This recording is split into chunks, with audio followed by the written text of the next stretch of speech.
এরা নামাজ পড়তে আসে না, দেখবেন জুমার দিনে সবার শেষে আসা, আবার আগে বের হয়ে যায়। গোটা সপ্তাহ আর এদেরকে মসজিদে দেখা যায় না।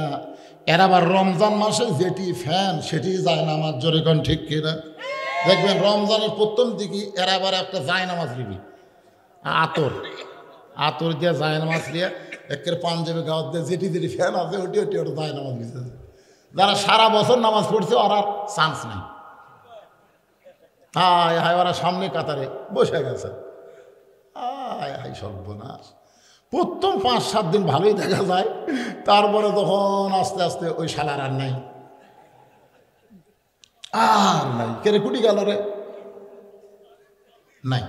আবার শেষের দিকে যায় ওরা আবার ফেরত আসে। ধরে কথা কর না কেন? আপনাদের এলাকা তো এরকম আছে, আমার এলাকার কথাই বলতেছে। হায় হায় হায়। কি মজ্জিন সাহেব, খবর ঠিক আছে? আল্লাহ, খবর ঠিক আছে।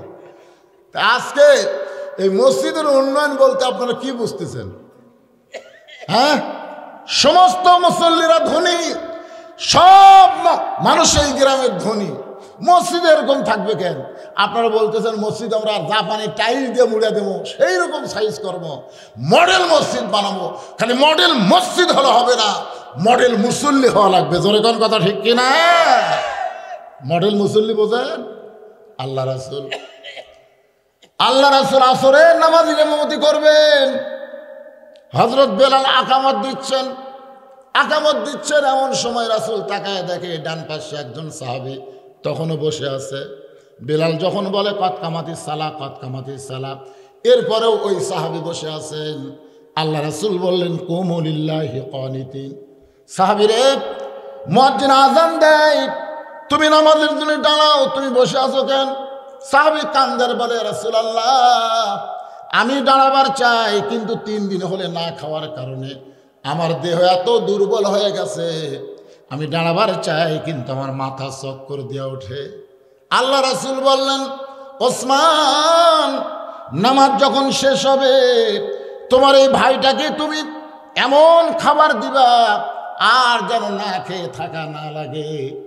বাজান, আল্লাহ রাসূল বললেন আজকে তুমি বসে নামাজ পড়ো, নামাজ শেষ হওয়ার পরে ওসমানের কাছে যাবা, ওসমান এমন দেওয়া দিবে তোমার আর না খেয়ে থাকা লাগবে না। সাহাবী কান্দের বলে রাসূলুল্লাহ, আমি বসে নামাজ পড়লে কি হবে? আমার ঈমান বলতেছি ইয়াকা নাবুদু ওয়া ইয়াকা নাস্তাইন, আমি যে আল্লাহর ইবাদত করি সে আল্লাহ আমাকে সাহায্য করবে। যতক্ষণ পর্যন্ত আমার ঈমান বলবে আল্লাহ সাহায্য করবে, আমি না খাইয়া মরে যাব, কিন্তু আমি আল্লাহ বাদ দিয়া ওসমানের কাছে যাবার পারবো না। জোরে বলেন সুবহানাল্লাহ। একমাত্র নামাজই পারে মানুষকে আল্লাহর সঙ্গে বান্দার সম্পর্ক করে দিতে। আল্লাহ রাসূল বলেন তোমরা যখন কবরে যাবে, কবরে যাওয়ার পরে প্রথম প্রশ্ন করা হবে মান রব্বুকা, তোমার রবকে। প্রথম প্রশ্ন হবে মান রব্বুকা, তোমার রবকে। তখন সঙ্গে সঙ্গে আপনার নামাজ আপনার পক্ষে দাঁড়িয়ে যাবে। মুনকির নাকিরকে নামাজ বলবে, এ মুনকির নাকির, যেই মানুষটা আরামে ঘুম দিল তাকে কিসের প্রশ্ন করতেছ? মুনকির নাকির বলে তুমি কে?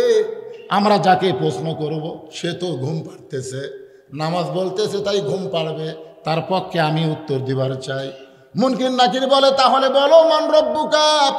নামাজ বলতেছে তাহলে শোনো, যেই লোকটা মসজিদের মধ্যে ঢুকে নামাজের নিয়ত করার পরে আলহামদুলিল্লাহি রব্বিল আলামিন বলেছে, যেই লোকটা রুকুতে গিয়ে বলেছে সুবহান রব্বিয়াল আযীম, যেই লোকটা সিজদায় গিয়ে বলেছে সুবহান রব্বিয়াল আলা, দৈনিক কত রাকাত নামাজ পড়েছে, কত ওয়াক্ত নামাজ পড়লো সারা জীবন, তোমরা কি হিসাব দিবার পারবা? মুনকির নাকির বলতেছে আমাদের কাছে কোনো ক্যালকুলেটর নাই।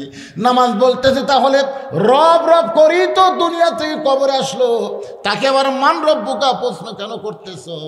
মুনকির নাকির বলে আল্লাহ তোমার বান্দাকে মান রব্বুকা প্রশ্ন করার সাথে সাথে নামাজ যে খেপছে আমরা এখন কি করব? আল্লাহ বলে নামাজ নিয়ে যে কবরে আইলো তার রবের উত্তর হয়ে গেছে। আর নামাজ ছাড়া যারা যাবেন, আজকে কারা কারা ঈশার নামাজ পড়েননি? হাত তুলবার কমো না। না কারা কারা ঈশার নামাজ পড়েননি? আচ্ছা আপনার ফজর পর্যন্ত বাঁচার গ্যারান্টি দেন তো দেখি। একটা লোক বলেন হুজুর এশা পর্যন্ত কি আছে হুজুর,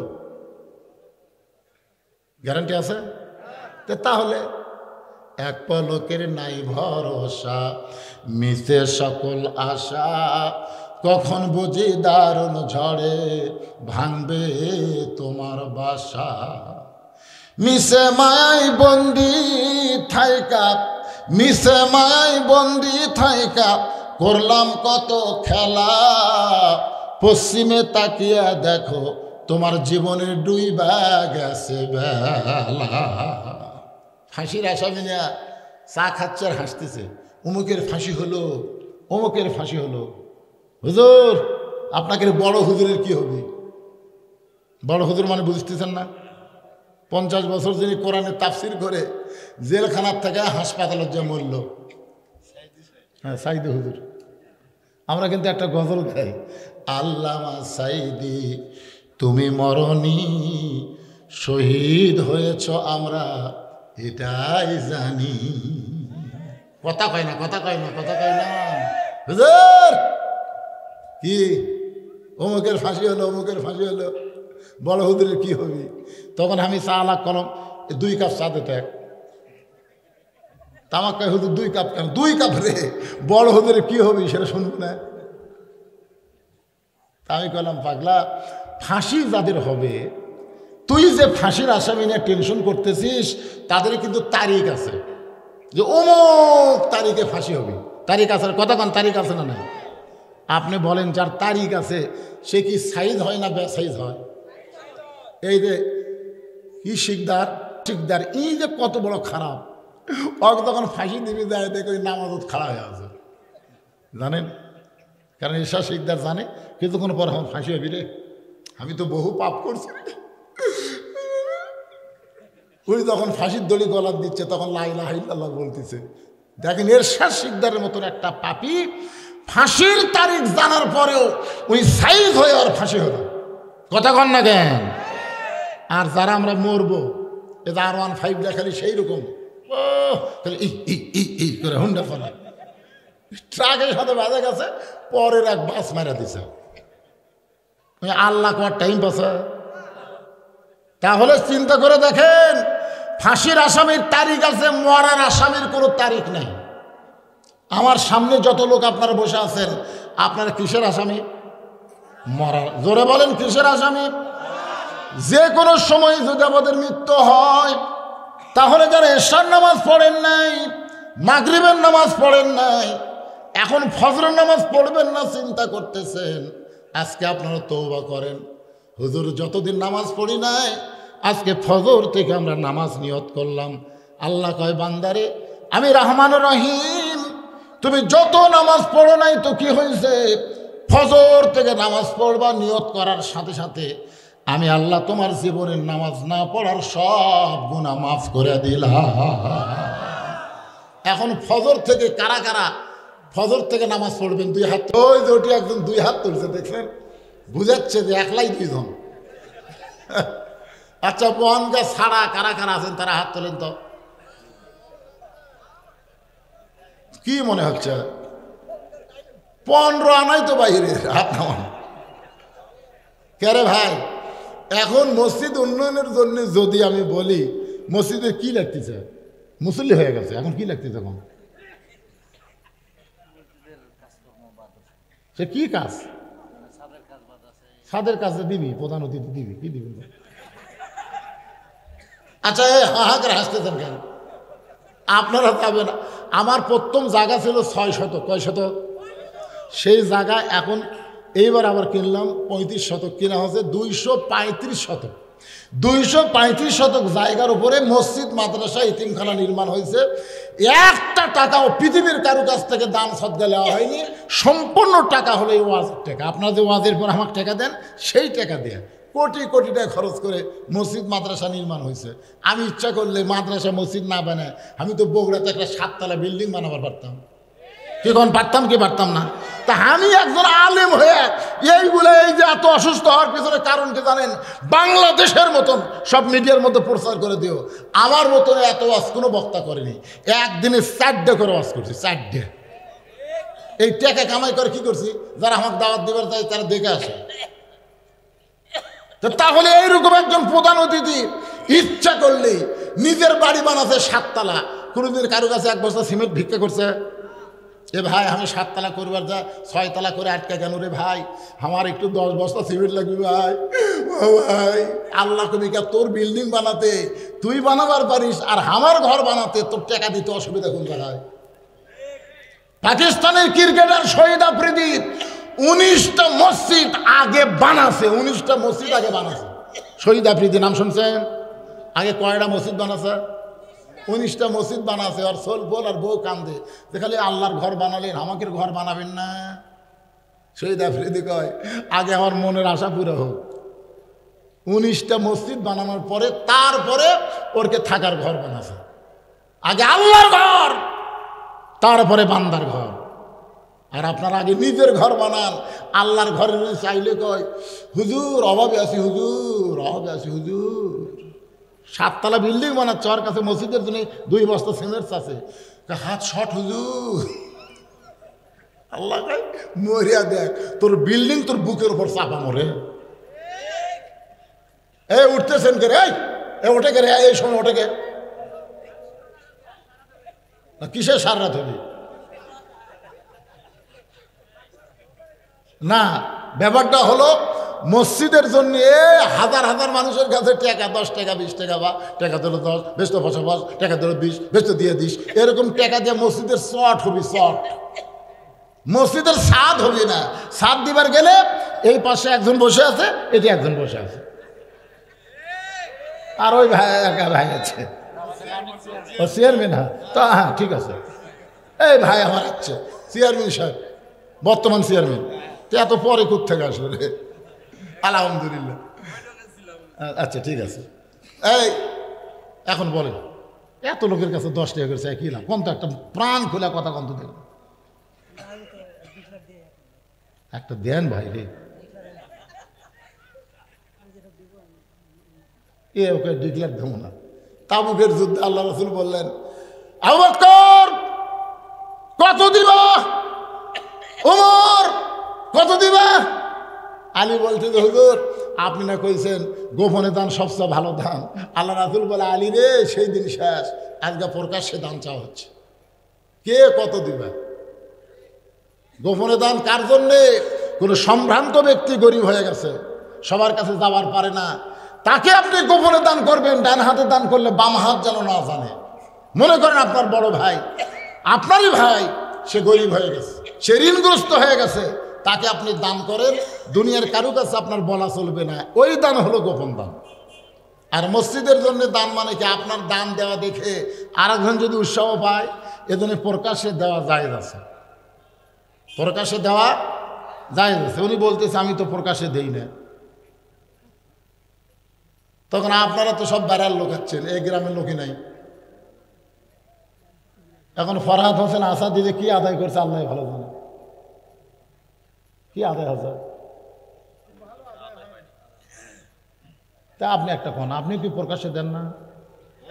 কোন কোন ভাই দেখি কত? 10,000 দিয়ে কি হবে রে? গোটা ব্যবসার সভাপতি দুবলহাটের নাকি? হ্যাঁ, তার মানে বিশাল ব্যবসা, বিশাল ব্যবসা। সেটি 10,000-এ খাওয়া আছে। আমার প্রতি মাসে আমার মাদ্রাসার খরচ দেওয়া লাগে 1.5 লাখ টাকা।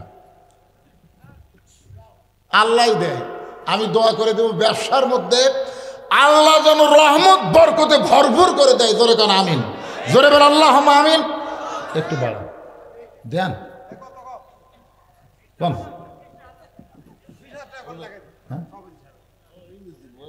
না 20,000 কম কম দেখ। আচ্ছা ঠিক আছে হুজুর যেহেতু বলতে 20,000 লিল্লাহি তাকবীর, সভাপতি সাহেব 20,000 টাকা ধরে বলেন মারহাবা। আপনিও কম, ওটাই দিই 20,000 বলেন না, ভাবি রাগ করবি নাকি? আচ্ছা ঠিক আছে, মাশাআল্লাহ বোঝা গেছে, আলহামদুলিল্লাহ। ওটাই লিল্লাহে তাকবীর। এটা হচ্ছে প্রধান অতিথি, আর এইটা হলো সভাপতি, চেয়ারম্যান সাহেব। আপনি কোন এখন 5,000? ও, হরিবাসর থেকে শুরু করে সব জায়গা। আসলে বিপদ বিপদ, মানে এক জায়গায় বেশি দিল, ওরা কবিকা উঠি বেশি দিলেন, তা আমরা কি হলাম? খুবই বিপদ ভাই। গোপনে যা পারে করুক, প্রকাশে 5,000 টাকা। আপনি কোন পদে আছেন? আপনি কত দিবেন কোন? এ ভাই 5টা মিনিট মসজিদের জন্য মুসল্লি হয়ে গেছে। এখন মুসল্লি যে হাঁটু যদি ক্ষয় হয় তাহলে হবে। আপনারা যে শরীর নামাজ পড়তেলেন, এখন যাই দেখতেছেন হাঁটুর তলে খড়খড়া, এ তেল তেলা করা লাগবে। এই জন্যে জোরে একটা তকবির দেওয়া লাগে। ভাই রে, চশমা ছাড়া তো দেখতে পাচ্ছি না।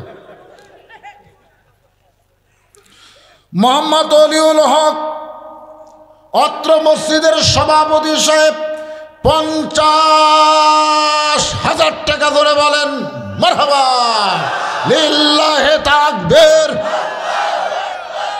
মসজিদ হবি না, সুবহানাল্লাহ। এই সেক্রেটারি সাহেব কুটি গেল? কোনটা সেক্রেটারি? হ্যাঁ না, সেক্রেটারি সাহেব নাই, লাইন মতো ধরা লাগবে ভাই। হ্যাঁ, সেক্রেটারি সাহেব আসেন। মসজিদের সহসভাপতির নাম কম, নাম কম। সহসভাপতি কে? মোহাম্মদ এরশাদ আলী ভাই কোথায়? এই এরশাদ ভাই নাই, এরশাদ ভাই নাই। মাশাআল্লাহ, কয় হাজার ভাই? এরশাদ ভাই কোন? কত? এই কত? এই 5,000। মাশাআল্লাহ, 5,000। সহসভাপতি এরশাদ ভাই 5,000 ধরে বলেন মারহাবা। এই সেক্রেটারি নিয়ে আসেন। আদায়ের সময় যদি সেক্রেটারি ক্যাশিয়ার এগুলো না থাকে তাহলে কখন থাকবে না? আর আপনারা এই মাহফিল কমিটির যুবক, তোমরা কোথায় বাজান? ভিতরে গামছা লিয়ে নামো। 10 টাকা 20 টাকা যারা বাহির থেকে আইছে তারা যা দিবে সেটাই আল্লাহ বরকত দিবে। 10 হোক 20 হোক 50 হোক 100 হোক, যে যা পারবে তোমরা ভিতরে গামছা নিয়ে নামো, ব্যাগ নিয়ে নামো, সবাই দান করবে। আজকের দান আল্লাহ জান্নাতের বিনিময়ে যেন কবুল করে। আগামীকাল থেকে তারাবি শুরু হবে, রমজান মাস আসতেছে। আল্লাহ যারাই দান করবে ফজর থেকে নামাজ শুরু করে 30টা রোজা আল্লাহ তাদের থাকার তৌফিক দাও, জোরে করো আমিন। হ্যাঁ বাজান, গামছানে ভিতরে যাচ্ছে, সবাই আল্লাহর রাস্তায় দান করবেন, যিনি যা পারবেন আল্লাহর রাস্তায় দান করবেন। সেটাই সব আসেন। আমার মায়েরা বোনেরা, পর্দার অন্তরালে বসে আছেন মা, আপনাদের বাপ মা যাদের কবরে গেছে, বাপ মা রুহের মাগফিরাতে আল্লাহর রাস্তায় দান করবেন। আমি দোয়া করে দিব। এই উঠে যাই কেন? যাবেন কেন? আমি তো ওয়াজ শেষ করিনি। সূরা আসরের 4টা বিষয় হবে। হ্যাঁ বললাম তো। হ্যাঁ, মায়েদের কাছে যান, বিশ্বস্ত লোক যাবেন। এখনো হিরোইন খোর গাঁজাখোর বেশি হচ্ছে, অন্য কেউ আদায় করলে অন্য দিক দিয়ে আউট হবে। এক জায়গায় বলছি মায়েদের কাছে যান, ওরা মায়েদের কাছে যাইতে মায়ের কাছে আদায় না করে লেগে গেল। কে আদায় করলো রে? মানে অন্য একজন তাল বুঝে মেরে দিছে। তা এখন আপনাকে বিশ্বস্ত লোক যারা এই মাহফিল কমিটির লোক, তারা যেন মায়েদের কাছে যায়। আমাদের বাংলাদেশের যুবকেরা নিশাখোর, গাঁজাখোর, ইয়াবাখোর কম না বেশি? এরা কিন্তু এই অকাম করে। হ্যাঁ, আদায় করলে চলে যায়। আমার মায়েরা, আল্লাহর রাস্তায় দান করবেন। যাদের বাপ মা কবরে গেছে, বাবা কবরে, মা কবরে, সেই বাপ মার কবরকে জান্নাত বানানোর জন্যে আল্লাহর রাস্তায় আল্লাহর ঘরে দান করবেন। পৃথিবীর মধ্যে সর্বশ্রেষ্ঠ দান হলো আল্লাহর ঘর, মসজিদে দান। আল্লাহ রাসূল বলেছেন, কেউ যদি আল্লাহর ঘর তৈরি করে দেয়, আল্লাহ তাকে জান্নাতে একটা ঘর বানায়া দেয়। সুবহানাল্লাহ বলেন। ওয়াতাওয়াসাউ বিল হক ওয়াতাওয়াসাউ বিস সবর। আমি আমিলুস সালিহার উপর আলোচনা করলাম। পুরুষের জন্য হলো নামাজ, নারীদের জন্য হলো পর্দা। এখন 3 নম্বর বিষয় হলো ওয়াতাওয়াসাউ বিল হক। হক কথা বলতে হবে। আপনারা উঠা বসা শুরু করলেন কেন? দানের কথা শুনলে যদি উঠে যান, আপনি বিশ্বাস করেন আপনি ঈমান নিয়ে কবরে যাওয়ার পারবেন না। কারণ দানটাই হলো আখিরাত। জোরে কোন ঠিক কিনা? আপনারা যে দান করতেছেন, জি তো সে ডাকতেছে, তা আসে না তো। কেশিয়ার সাহেব, সেক্রেটারি সাহেব, এনারা কি নাই? চেতন আছে না ঘুম আছে? কোথায় ওই সেক্রেটারি সাহেব কোথায়? হাত তোলেন তো দেখি। কুটিরে কেশিয়ার সাহেব,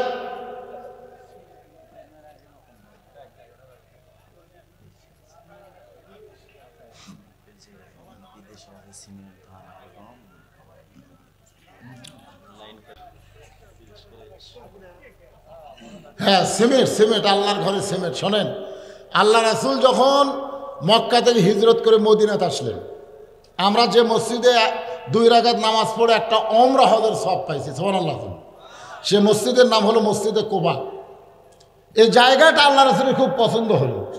আল্লাহ রাসূল মদিনার আনসারদের বললেন, এই জায়গাটা আমার খুব পছন্দ, এই জায়গার মালিককে। তো বললো, হুজুর জায়গার মালিক তো কিছুদিন আগে মারা গেছে, এখন 2 এতিম পৈতৃক সূত্রে এই জায়গার মালিক হয়ে গেছে। আল্লাহ রাসূল ওই 2 এতিম বাচ্চাকে ডাক দিলেন। ডাক দিয়ে বললেন, বাজান এই জায়গা আমার খুব পছন্দ, এই জায়গার বিনিময়ে তোমরা কি চাও? এতিম 2 বাচ্চা বললেন, হুজুর আপনি যে জায়গা পছন্দ করলেন, আপনি কি করবেন? তো বলে, আমি আল্লাহর ঘর মসজিদ বানাবো। 2 এতিম বলল, বিনিময়ে আমরা জান্নাত চাই, আমরা কোনো অর্থ চাই না, আমরা জান্নাত চাই। সুবহানাল্লাহ বলেন। সঙ্গে সঙ্গে আল্লাহ রাসূল বললেন যে আল্লাহর ঘর তৈরি করে, আল্লাহর ঘরে জায়গা দেয়, আল্লাহর ঘরে টাকা দেয়, আল্লাহর ঘরে সিমেন্ট দেয়, আল্লাহ তাকে হাসরের ময়দানের জান্নাতে একটা ঘর দিয়ে দেয়। জোরে কোন সুবহানাল্লাহ। কোথায় বলে? লিল্লাহে তাকবীর। সেক্রেটারি সাহেব 20,000 দিবার চলো, চলে?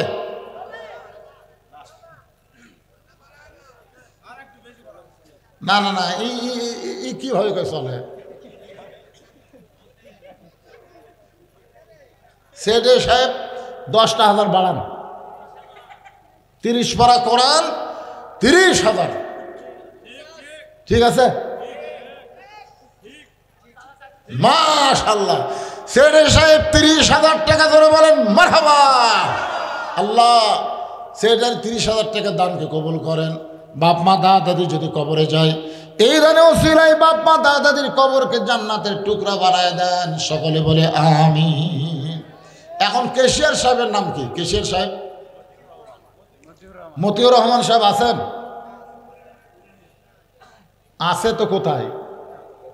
এই মতিউর রহমান ভাই, আসেন আসেন আসেন আসেন ভাইজান। আজকে রাত বেশি জানা যাবে না রে, কাল থেকে তারাবি ধরা লাগবে। ধরে কোন ঠিক কি না? শরীরকে সাইজ করেন, রোজা রাখার জন্য আল্লাহ সকলের শরীরকে সুস্থ করে দেখ। জোরে কোন আমিন। হ্যাঁ, বড় দিন, বুঝতেছেন না? 16 ঘন্টা। আল্লাহ কোরআনে বলেন, কুতিবা আলাইকুমুস সিয়াম কামা কুতিবা আলাল্লাযীনা মিন ক্বাবলিকুম লাআল্লাকুম তাত্তাকুন। রোজা তোমাদের জন্য ফরজ করে দেওয়া হয়েছে, তোমাদের পূর্ববর্তী যারা ছিল তাদের জন্য রোজা ফরজ ছিল, কিন্তু তোমাদের মতো এরকম 1 মাস আল্লাহ রোজা ফরজ করেনি। শুধু উম্মতি মুহাম্মাদের জন্য লাগাতার 1 মাস রোজা আল্লাহ ফরজ করেছেন। ফরজ করার কারণ হলো লাআল্লাকুম তাত্তাকুন, আশা করা যায় এই রমজান রোজাই তোমাদেরকে মুত্তাকি বানায়া দিবে। নামাজ মানুষকে মুত্তাকি বানায় না, নামাজ মানুষকে মুত্তাকি বানায় না, হজ মানুষকে মুত্তাকি বানায় না, যাকাত মানুষকে মুত্তাকি বানায় না। মুত্তাকি বানায় তার নাম হলো রমজানের রোজা। যখন আপনি নামাজ পড়েন, আপনি কিন্তু আল্লাহর জন্যও পড়েন, আবার মানুষকে দেখানোর জন্যও কিন্তু নামাজ পড়েন। অনেক নামাজে আছে মানুষ দেখানোর জন্য আস্তে আস্তে নামাজ পড়ে, একলা যখন পড়ে খালি ঢকাঢক মারে। জোরে কোন কথা ঠিক কিনা? অনেক হজকারী আছে যারা আল্লাহর জন্য হজ করে, আবার নামের আগে আলহাজ না লিখলে তারা বেজার হয়ে যায়। তার মানে হজ আল্লাহর জন্য করে, মানুষকে দেখানোর জন্য করে। আবার যারা যাকাত দেয়, আল্লাহর জন্য যাকাত দেয়, আবার ভিডিও করে মোবাইল করে ফেসবুকে ছাড়া দেয়। জোরে কোন কথা ঠিক কিনা? তার মানে বোঝা গেল নামাজ আল্লাহর জন্য পড়ে, মানুষকে দেখানোর জন্য হয়। আবার রোজা শুধুমাত্র আল্লাহর জন্য। কেমন করে বোঝেন? দেখেন 16টা ঘন্টা আপনি রোজা রাখতেছেন, মানুষকে দেখানোর জন্য কেউ যদি রোজা রাখে, মানুষের সামনে দেখবেন সে বলতেছে আমি রোজা আছি রোজা আছি। এটা আমরা ছোটোবেলায় করতাম, যখন আমাদের 8-10 বছর বয়স হইতো ছিল, তখন আমার মনে আছে রোজা থাকলে সবাইকে বলতাম আজকে আমি রোজা আছি, আজকে আমি রোজা আছি। এই কথা 10 ঝরক কয়া 11টার সময় মা করি, মা খাবার দাও। মা কয় তুই না সবাইকে কলি রোজা আছি, বলছি ঠিক আর পারতেছি না এটা।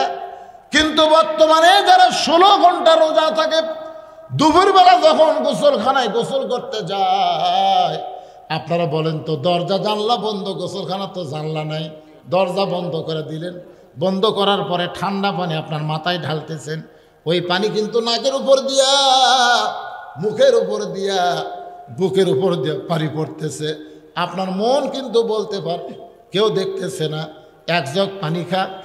এত তৃষ্ণা নিয়ে রোজা রাখিস, বাহিরের লোকেরা বুঝতে পারবে না, দরজা বন্ধ, এক জগ পানি খা।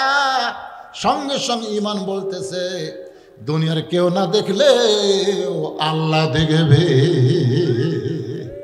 এই জন্য যারা কষ্ট করে রোজা রাখবে, আল্লাহ তাদের জন্য 2টা পুরস্কার দিবে। ধরে কোন কয়টা পুরস্কার? 1 নম্বর পুরস্কার হলো ইফতারের সময় বাংলাদেশে বহু ইফতার পার্টি হয়, আবার ইফতার মাহফিল হয়। একটা হলো ইফতার পার্টি, আওয়ামী লীগ করে, বিএনপি করে, জাতীয় পার্টি করে, সব দল থেকে একটা করে ইফতার পার্টি করে। ধরে কোন করে কি করে না? আমরা দেখছি ইফতার পার্টির মধ্যে হিন্দুকেও দাওয়াত দেয়, ইফতার মাহফিলে কিন্তু দেয় না, ইফতার পার্টির দেয়। ইফতার পার্টিতে বারাক হোসেন ওবামা পর্যন্ত দাওয়াত পায়। এটা হলো ইফতার পার্টি। ইফতার পার্টি মানে 15 প্রকার আইটেম হবে, একজন রোজা নাই।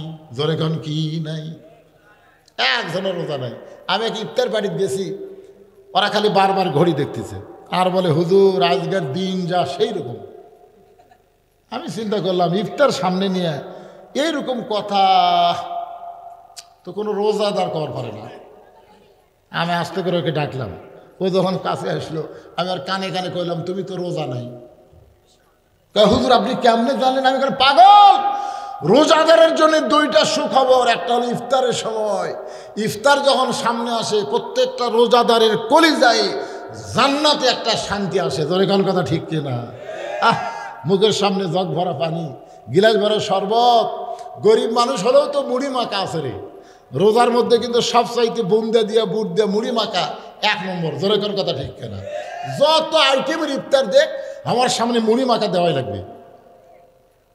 এখন মুড়ি মাখা থুইয়া বারবার ঘড়ি দেখতেছে। ফেরেশতা বলে মাবুদ তোমারে কোনোদিন দেখে নাই, কোনোদিন তোমার বান্দা তোমারে দেখলো না, তোমার জান্নাত দেখলো না, এরপরেও বারবার ঘড়ি দেখে, কলিজা তৃষ্ণায় ছটফট করতেছে, মুখের সামনে খাবার আছে। আল্লাহ বলে ফেরেশতা সাক্ষী থাক, ইফতার সামনে নিয়ে বারবার ঘড়ি দেখে সময় না হওয়া পর্যন্ত যারা রোজা ভাঙ্গে না, আমি আল্লাহ তাদেরকে জান্নাত নামক রায়হান নামক একটা দরজা দিয়া আমি আল্লাহ তাদেরকে জান্নাতে ঢুকাবো। সালামুন আলাইকুম তিবতুম ফাদখুলুহা খালিদিন। রোজাদারকে আল্লাহ তাআলা জান্নাতের দরজায় নিয়ে যাবে। ফেরেশতারা বলবে রে রোজাদার, আল্লাহর পক্ষ থেকে তোমাদের সালাম, তোমরা জান্নাতের মধ্যে ঢুকে যাও। রোজাদাররা বলবে আল্লাহ কোথায় থেকে সালাম দেয়? আল্লাহর সালাম সরাসরি আমরা নিবার চাই। জোরে খান সুবহানাল্লাহ। সরাসরি আল্লাহ সালাম দেওয়া লাগবে, কারণ আল্লাহ বলেছেন রোজা আমার জন্যে, আসাউলি রোজা আমি আল্লাহর জন্যে, ওয়ানা ওজজা বিহি আমি আল্লাহ নিজের হাতে পুরস্কার দিব। জান্নাতে আমরা যাব না ততক্ষণ পর্যন্ত যতক্ষণ যার ভয়ে আমরা রোজা ছিলাম সে আল্লাহকে না দেখা। আল্লাহ তাআলা রাসূল বলেছেন আমরা যেমন চাঁদ সূর্য দেখি, প্রত্যেকটা রোজাদার আল্লাহকে চাঁদের মতো সূর্যের মতন দেখে প্রাণ খুশি করে তারপরে জান্নাতে যাবে। আল্লাহ সেই রোজা আমাদের রাখার তৌফিক দান করুক। সকলে বলে আল্লাহুম্মা আমিন। ভাই কেশিয়ার সাহেব আসলো না কেন? কেশিয়ার সাহেব ফোনও ধরে না, আসেও না। আমি তো আর কেশিয়ারের খবর জানি না, আপনারাই ভালো জানেন। দেবে না?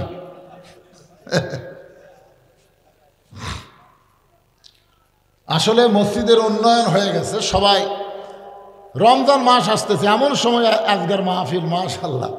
রমজান মাসে অনেক বেনামাজিরাও কিন্তু নামাজি হয়, হয় কি হয় না? তা আমরা আজ থেকে স্টার্ট করলাম ফজর। কোন নামাজ? সবাই কিন্তু হাত তুলছেন।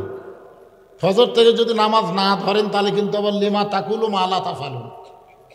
এখন যারকে শরীর পাক নেই তারাও তো হাত তুলছে। এখন ফজর ধরবার গেলে কি না পাক শরীরে হবে? নামাজ পড়বার গেলে কয়টা জিনিস পাক লাগে? না না, আমি বলতেছি পাকের কথা। কয়টা পাক? এক নম্বর হলো শরীর পাক। শরীর পাক মানে শুধু শরীরের উপরের চামড়া পাক করলে হবে না, শরীরের ভিতরের গোস্তও পাক করা লাগবে। এই জন্যে ইবাদতের পূর্ব শর্ত হলো হালাল খাওয়া। যেরকম কি খাওয়া? হারামের 100 আইটেম ইফতারের চাইতে হালালের একটা খুরমা খেজুরে আলহামদুলিল্লাহ। যেরকম ঠিক কিনা? এখন আপনারা বলবেন হুজুর আপনি এমন একটা জিনিসের নাম নিলেন। এখন একজন নেতা বলছে যে খালি খুরমা খেজুর দিয়ে ইফতার করা যাবে, বড়ি দিয়ে করলে হবে। আপনারা বলেন তো সর্বপ্রথম গভীর রাত্রে বড়ি কে খাসে? আবু জেহেল। আর আমাকে একজন আবু জেহেল মার্কা নেতা কাছে বড়ি দিয়ে ইফতার কর। খেজুরের দাম বাড়া দিচ্ছে, দাম কমান যাবে না? দাম কমান যাবে না? রমজানের চাঁদ উঠলো, আমি রমজান মাসে সৌদি আরবে ছিলাম ভাই। রোজার যেই চাঁদ উঠলো সৌদি সরকার ঘোষণা করে দিল প্রত্যেকটা নিত্য প্রয়োজনীয় জিনিসের দাম।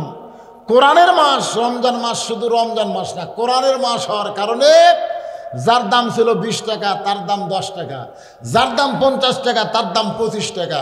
প্রত্যেকটা খাদ্য দ্রব্যের দাম অর্ধেক করে দেয়। আর বাংলাদেশে রোজার চাঁদ উঠলে সব জিনিসের দাম ডবল হয়ে যায়। জোরে কোন কথাটা? সরকারের পুলিশগুলা কি করে? এই আলেমগুলা না ধরে যারা ব্যবসার সিন্ডিকেট করতেছে এরকে 5 হাত বাড়ান দরকার। জোরে কোন কথা ঠিক কিনা? আমার এলাকার এক লোক গত সপ্তাহে 1 কেজি গোস্ত কিনছে 620 টাকা দিয়ে। কয় টাকা? এই সপ্তাহে জামাই আইছে, শাশুড়ি বলতেছে জামাই আসলো 2 কেজি কিনেন। তো এখন ওই 2 কেজি কিনবি, 620 টাকা হলো 2 কেজির দাম কত? 1240। ওই 1300 লেগে গেছে। 1300 লিয়ে দেয়, বলতেছে ভাই 2 কেজি গোস্ত দাও। 2 কেজি গোস্ত দেওয়ার পরেই 1300 টাকা দিছে। গোস্তওয়ালা বলতেছে ভাই আর 100। কই কে রে? 620 দিয়ে কিনলাম, এখন 1300 দিলাম, আমি 60 টাকা ফেরত পাবো। ওই ফেরত না দেখে আরো 100। ওই খপ করে ওর কাছে দাও আছে না, যে দাও দে গোস্ত কাটে, খপ করে দাও নিছে লিয়া ওই যে খাটিয়ার উপর থেকে গোস্ত থোড়ে ওটা মারছে লাত্তি। লাত্তি মারার কান্দর উপর তুলে কয় কত করে কও। তখন গোস্তরা বলতেছে আপনি যা দেবেন তাই, আপনার কাছে কোনো দাম নাই। আজকে বাংলাদেশে জালেমের জুলুম আমরা সহ্য করতেছি, জালেমদের বিরুদ্ধে কোনো আন্দোলন করতেছি না। জোরে কথা কন না কেন? কি কথা রে বাবা? রোজার মাস আসলে সব জিনিসের দাম বেশি। খালি কোরআনের ওয়াজ শুনলে হবে না, কোরআন বিজয়ের আন্দোলন করেন। রমজান মাসে কোরআনের ওসিলায় সব জিনিসের দাম কমে যাবে ইনশাআল্লাহ। ভাইরে রমজান মাসে একটা ইবাদত করলে, নফল করলে ফরজের সওয়াব, আর তুমি নিত্য প্রয়োজনীয় জিনিসের দাম বেড়ে দিচ্ছ। তুমি কত বড় পাপী! তোমাকে আল্লাহ ফেরাউনের সাথে, নমরুদের সাথে জাহান্নাম দিবে। যেরকম কথা ঠিক কিনা? আমি খুচরা ছোট ছোট ব্যবসায়ীদের বলতেছি না, যারা মূল জায়গায় বসে আছে। একবার পেঁয়াজের দাম বাড়লো না, পরে দেখা গেল সব পেঁয়াজ নদীর মধ্যে। কেরে কি আমরা কথা কই না তো ভাই, কথা কইলেই না জানি কি হয়। গোস্ত 700, দেখবেন রোজার মাসের চাঁদ উঠলে কবি 800। আপনারা কবেন 1 কেজি জায়গাতে হাফ কেজি খামরে, তাও গন্ডগোল করবো না। বোক খালি বলবি সুরা বেশি দে, সুরা বেশি দে। যখন পেঁয়াজের দাম বেশি হলো, পেঁয়াজের দাম যখন বেশি হলো, একটা লোক কথা কথা সবাই 1 কেজি পেঁয়াজ দে, 1 কেজি পেঁয়াজ দে। যে দাম বাড়িছে 1 পোয়া দে, 1 পোয়া দে, মানে কেজি এখন 1 পোয়া আছে। ভাইজান, আমাদের বাংলাদেশ মুসলমানের দেশ, কোরআনের দেশ, কিন্তু কোরআনের সমাজ না থাকার কারণে আজকে আমাদের এই দুরবস্থা। অতাওয়া সাওবিল হক। আমি এতক্ষণ যে কথাগুলো বললাম, এই কথাগুলোর মধ্যে হক কথা আছে না নাই? অতাওয়া সাওবিস সবর। এই হক কথা বলবার গেলে নানা রকম বিপদ আপদ মুসিবত আসবে। আল্লাহ বলেছেন ধৈর্য ধারণ করা লাগবে। ধৈর্য ধারণ করার কারণে মা কিন্তু একটা সন্তান পায়। রাসূল বললেন মায়ের পায়ের তলে সন্তানের জান্নাত। মায়ের পায়ের তলে সন্তানের জান্নাত, বাবার পায়ের তলে সন্তানের জান্নাত নাই। কারণ বাবা সন্তানের জন্য বেশি করে না, মা বেশি করে। মা কি করে রে? মা কি করে? বাবাই সন্তানের জন্য বেশি করে। মা খালি 10 মাস পেটত তুই আর 2 বছর দুধ খিলাই, তারপরে দায়িত্ব কার? তারপরে সব দায়িত্ব পাবেন। মা এসে বলতেছে আমার ছেলের এই লাগবি, আমার মেয়ের এই লাগবি। বাপ করছে এখন পারবেন না কেন? পারবেন না কেন? জন্ম দিবার পারেন। গরুর মতন খাটিয়া বাপ সন্তানকে লালন পালন করতেছে। জরে কথা কন না কেন? কথা কন না। বাদাম নিছে ছেলের জন্য, মন খালি বারবার বলতেছে পকেটের তোর বাদাম আছে রে, খা। বাপ কয় না, আমার ময়না খাবি। বাড়িতে যে ছেলে দেয়, ছেলে যখন খায়, মেয়ে যখন খায়, বাবা দূরে দাঁড়ায় দেখে, চোখটা পানি বের করে বলে আল্লাহ, আমার সন্তান খায়, ওই খাওয়াটা যেন আমারই খাওয়া হয়ে যায়। এজন্য সকলে বলেন বাবার মতন, সবাই বলেন বাবার মতন আপন বন্ধু নাই রে দুনিয়া। নিজে না খাইয়া বাবা, নিজে না খাইয়া বাবা সন্তানকে খাওয়ায়। বাবার মতন আপন বন্ধু নাই রে দুনিয়ায়। তারপরও মায়ের পায়ের তলে সন্তানের জান্নাত। কারণ কি? কারণ হলো অতাওয়া সাওবিস সবর। দেখবেন যে মা কোনোদিন বাচ্চা হয় নাই, এবার প্রথম বাচ্চা হবে, কোনোদিন বাচ্চা হয়নি, বাচ্চা হওয়ার ঠেলা বোঝে না, খালি মা হবার চায়। ওরে বাবারে, আমার বউরে কইছিলাম বাচ্চা হওয়ার সময়, আমরা তো জানি বাচ্চা নিজ দেবার হয়, বেদনা কোন দিকে হয়। আর বউ কয় কলজা কামড়া ধরে, কলজা। মরে যাব, বিষ খাবো, গলা দড়ি দিব। দাদি রানী দৌড়ে এসে ঘরের মধ্যে তুলে কয় কি করছ তুই? এই পাগলি কি খোঁজ? কিসের গলার দড়ি দিবি, কিসের মরবি? সত ঠান্ডা পানির মধ্যে নরম কাপড় চুবড়ায়া কপালের উপর দিয়া বলে ধৈর্য ধর, ধৈর্য ধর, তোর পায়ের তলে সন্তানের জান্নাত, তুই মা হবি। এইরকম অধৈর্য হলে মা কেমনে হবি? অনেক কিছু দাদি নানি বুঝানোর পরে মাকে ধৈর্য ধরায়। ধাইমা যখন বাচ্চা বের করতেছে, এত কষ্ট মায়ের সহ্য করবার না পারা, দাঁতের উপর দাঁত দিয়ে ধৈর্য ধরে এক সময় মা বেহুশ হয়ে পড়ে যায়। সন্তান প্যা প্যা করে কান্দে। জানান দিল আমি দুনিয়াতে চলে আসলাম। গোসল করার পরে ওই সন্তানকে যখন মায়ের বুকের উপরে রাখে, সন্তানের দেহের পরশে মায়ের হুঁশ ফিরে আসে। মা তখন বাচ্চাকে বুকের মধ্যে নিয়ে ওই বাচ্চার মুখে কপালে একটা চুমা খায়। দাদি নানি তিরস্কার করে বলে এরই জন্য গলার দড়ি দিবার চাইলি, এর জন্য বিষ খাবার চাইলি, এর লাত্তি মাইরা ফাইলা দে। মা তখন বলে দাদি গো, এই কলিজার টুকরার পরও যখন বুকের ওপর পাইছি, ওর লাল মুখে চুমা দেওয়ার সঙ্গে সঙ্গে আমি সব কষ্ট ভুলে গিয়েছি। আজকে আমাদের বাংলাদেশে আল্লাহর কোরআনের হক কথা বলার কারণে মামুনুল হকের মতন মানুষকে জেলখানায় যাওয়া লাগতেছে। কোরআনের হক কথা বলার কারণে অনেক মানুষকে দুনিয়া থেকে বিদায় নেওয়া লাগতেছে। এই কোরআনের হক কথা বলার কারণে নানা রকম নির্যাতন চলতেছে। এত নির্যাতন, এত কষ্ট সহ্য ততদিন পর্যন্ত আমাদেরকে করা লাগবে। মার যতদিন বাচ্চা না হয়েছে মা যেমন কষ্ট সহ্য করেছে, আমাদের কষ্ট সেই দিন ফুরে যাবে যেদিন কোরআন বিজয় লাভ করে বাংলার জমিনে কলেমার পতাকা পথ পথ করে উঠবে। ওই দৃশ্য দেখার সঙ্গে সঙ্গে আমাদের সব কষ্ট ভুলে যাব। অতঃসবর ততদিন পর্যন্ত আমাদের ধৈর্য ধরার দরকার আছে না নাই?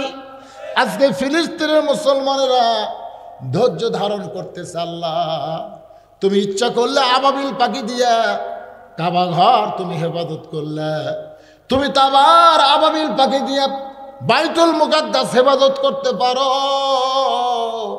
কিন্তু তুমি আবাবিল পাখি না দিয়া ফিলিস্তিনের মাসুম বাচ্চার জীবন নিচ্ছ। আল্লাহ কয় বান্দা বান্দি শোন, মরা তো লাগবেই রে, মরা তো লাগবেই, কিন্তু যারা আমার ঘরের জন্য জীবন দিল আমি আল্লাহ ঘোষণা করে দিলাম, ওয়ালা তাকুলু লিমান ইউকতালু ফি সাবিলিল্লাহি আমওয়াতুন বাল আহইয়াউ ওয়ালাকিন লা তাশউরুন। আল্লাহ আমাদের সকলকে কবুল করুক। সবচাইতে বড় দোয়া ভাই, যারা দাঁড়িয়ে আছেন সবাই বসেন। খুব এমন একটা সময় আপনাদের মাহফিল, আগামীকাল থেকে তারাবি, তারপর দিন থেকে রোজা। এই জন্য সবাই বসেন, আমরা প্রাণ খুলে দোয়া করব গোটা বিশ্বের মুসলমান এবং আমাদের জন্য, মসজিদের জন্য, যারা দান করছে করবে সকলের জন্য, যারা মসজিদের জায়গা দিয়ে জমি দিয়ে দুনিয়া থেকে চলে গেছে সবার জন্য দোয়া হবে। সবাই বসেন, যারা দাঁড়িয়ে আছেন সবাই বসো বাবা, সবাই বসো, সবাই বসো, সবাই ইস্তেগফার বলেন। আস্তাগফিরুল্লাহ আল্লাযী লা ইলাহা ইল্লা হুয়াল হাইয়ুল কাইয়্যুম ওয়া আতুবু ইলাইহি। আল্লাহুম্মা সাল্লি আলা সাইয়্যিদিনা শাফিনা নাবিয়িনা মাওলানা মুহাম্মদ ওয়া আলা আলিহি ওয়া সাহাবিহি ওয়া বারাকা সাল্লিম। আমার জন্য আমি একটু আপনাদের কাছে দোয়া চাই। আমি খুবই অসুস্থ, রক্তের প্লাটিলেট কমে গেছে, গোটা দেহ ঘা হয়ে গেছে, গলার সুর শক্তিটাও একটু হঠাৎ কমে গেছে। আপনারা একটু আমার জন্য দোয়া করবেন। আল্লাহ যদি চায় তাহলে কোরআনের ময়দানে আরও কিছুদিন রাখুক, যদি আল্লাহ চায়। আর যদি না চায়, আল্লাহ অন্তত সুস্থতার সাথে আল্লাহ যেন কিছুদিন হায়াত দারাজ করে, এই দোয়াটা আপনাদের কাছে আমি চাই। আপনারা কি করবেন না ভাই? সবাই দোয়া করে, আমিও সবার জন্য দোয়া করব। আল্লাহ সবাইকে যেন কবুল করে। মোনাজাত করে দিল। আল্লাহুম্মা আমিন। আল্লাহুম্মা আনতাস সালাম ওয়া মিনকাস সালাম তাবারাকতা ইয়া যাল জালালি ওয়াল ইকরাম। আয় আল্লাহ তাআলা, বনগা নামাপাড়া জামে মসজিদকে কেন্দ্র করে আজকের এই জান্নাতের বাগান, এই বেহেশতের টুকরা যারা লাগাইলো টাকা পয়সা খরচ করে, আল্লাহ তাদের সকলকেই তুমি জান্নাতে কবুল করে নাও। আল্লাহ এই মাহফিলের শুরু থেকে শেষ পর্যন্ত যত আলোচনা হয়েছে আল্লাহ, এর মধ্যে যদি ত্রুটি হয়, ভুল হয়, মাফ করে দাও। এর জাহাদিয়া মঞ্জুর করো। সোনার মদিনায় নবী পাকের রওজা মুবারকে আল্লাহ তুমি কবুল করে নাও। तमाम अंबिया किराम, असहाबे किराम, ताबिनी किराम, तबा ताबिनी किराम, तमाम पृथिवीर माटिर निचे যত মুমিন মুমিনা শুয়ে আছে আল্লাহ সকলে আর ওয়াফরে হাদিয়া কবুল করো। আমরা যারা হাত তুলেছি আমাদের জনম দুঃখনী মা যাদের কবরে গেছে, ছোট্ট একটা শব্দ হলো মা। এ মার যে কি দাম রে, মা বাঁচা থাকলে সন্তান বুঝবার পারে না। মা যখন মারা যায় তখন সন্তান বুঝে রে মায়ের মতন আপন কেহ নাই রে দুনিয়ায়। আল্লাহ বাবার বাড়িঘর সবই আছে, আমরা যারা মা বাবা ইতিম হয়ে গেছি, আমাদের বাপ মার কবরকে জান্নাতের টুকরা বানায়া দাও। আমাদের দাদা দাদি নানা নানি আত্মীয় স্বজন শ্বশুর শাশুড়ি যাদের কবরে গেছে আল্লাহ কবরবাসীদের মাফ করে দাও। আল্লাহ বনগা নামপাড়ার মসজিদে যারা দান করলো নগদে বাকিতে, আর যারা দান করবে আল্লাহ সকলের দানগুলোকে জান্নাতের বিনিময় হিসাবে কবুল করে নাও।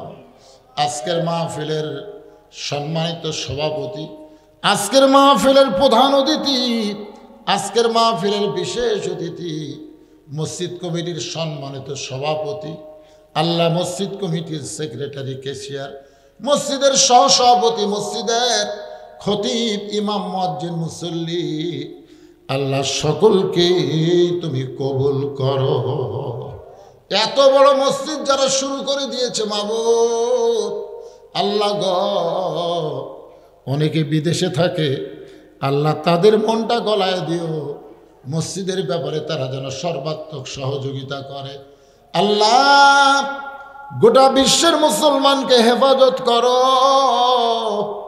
আল্লাহ গো পবিত্র রমজান মাস আসতেছে, এই রমজান মাসের ওসিলায় ফিলিস্তিনের মুসলমানকে তুমি হেফাজত করো। ছোট ছোট বাচ্চারা গাছের পাতা খাচ্ছে, ঘাস খাচ্ছে। আল্লাহ রমজানের ওসিলায় তুমি ফিলিস্তিনের মুসলমানকে হেফাজত করো। আল্লাহ আমরা বাংলাদেশে মসজিদের উন্নয়ন করতেছি, মসজিদ তৈরি করতেছি, আর তোমার বাইতুল মুকাদ্দাসে ফিলিস্তিন মুসলমান নামাজ পড়তে পারতেছে না। আল্লাহ গো তুমি আব্রাহা বাদশাকে যদি পাখি দিয়া ধ্বংস করতে পারো, পৃথিবীর মানচিত্র থেকে ইহুদিদেরকে তুমি ধ্বংস করে দাও। আল্লাহ তুমি কোরআনে বলেছো তাব্বাত ইয়াদা আবি লাহাব ওয়া তাব, আবুল আহাবের ধ্বংস যদি তুমি চাও, যারা তোমার ঘরকে নাফাক করে তাদের ধ্বংস তোমার কাছে কামনা করি। আল্লাহ আমার মা বোনেরা পর্দার অন্তরে বসে ওয়াজ শুনেছে, আবেদা সালিয়া পর্দা নিয়ে কবুল করো। মা বোনেরা সারা মাস ইফতারি তৈরি করবে, সেহেরি পাক করে দেবে। আল্লাহ মা বোনদের হাতে বরকত দিও। আমরা যারা এখানে বসে ওয়াজ শুনলাম, হাত তুলে মোনাজাত করতেছি ফজর থেকে, বাকি জীবন 5 ওয়াক্ত নামাজ, রমজান মাসে রোজা সুন্দরভাবে আদায় করার তৌফিক দিয়ে দাও। আল্লাহ আমাদের মধ্যে আমি সহ যারা অসুস্থ আছি আল্লাহ সুস্থতার নিয়ামত দান করো।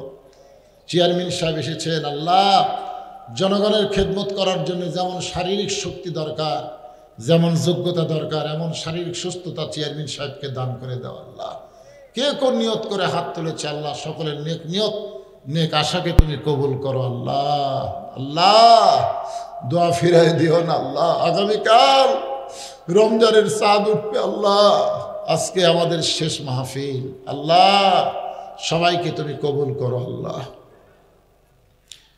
আল্লাহ যেই যুবকেরা কষ্ট করে মেহনত করে আজকের মাহফিল করেছে, আমরা দোয়া করি যুবকগুলোকে আল্লাহ 5 ওয়াক্ত নামাজি কবুল করে না। সমস্ত যুবকগুলো আমির আমিন করো, বাজান হইচই করো না। যুবকগুলোকে রমজান মাসে রোজা রাখার তৌফিক দান করো। সুবহানা রাব্বিকা রাব্বিল ইজ্জাতি আম্মা ইয়াসিফুন ওয়া সালামুন আলাল মুরসালিন আলহামদুলিল্লাহি রাব্বিল আলামিন। ওয়াজাল আখিরাতি কালিমাতুনা ইনদাল মাউত লা ইলাহা ইল্লাল্লাহু মুহাম্মাদুর রাসূলুল্লাহ সাল্লাল্লাহু আলাইহি সাল্লাম। আসসালামু আলাইকুম ওয়া রাহমাতুল্লাহি ওয়া বারাকাতুহু।